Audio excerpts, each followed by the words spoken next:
Recording studio Sheikhpura.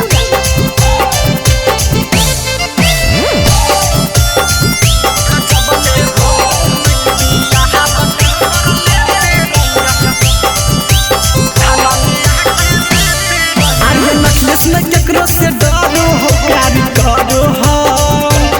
सब छोड़ तोरा पर मारो हो समझरो हो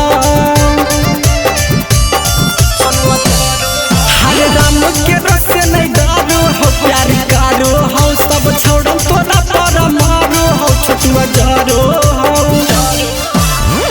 संदीप के मुँह में पानी लेते रहिया गे हे के लेते रहिया गे रंजित के मुँह में पानी लेते रहिया गे हे के लेते रहिया गे जब ले जाही नहीं ससुरवा खबर लेते रहिया खाना में आके देते रहिया गे जब ले जाही नहीं ससुरवा खबर लेते रहिया खाना में आके देते रहिया गे रिकॉर्डिंग स्टूडियो शेखपुरा।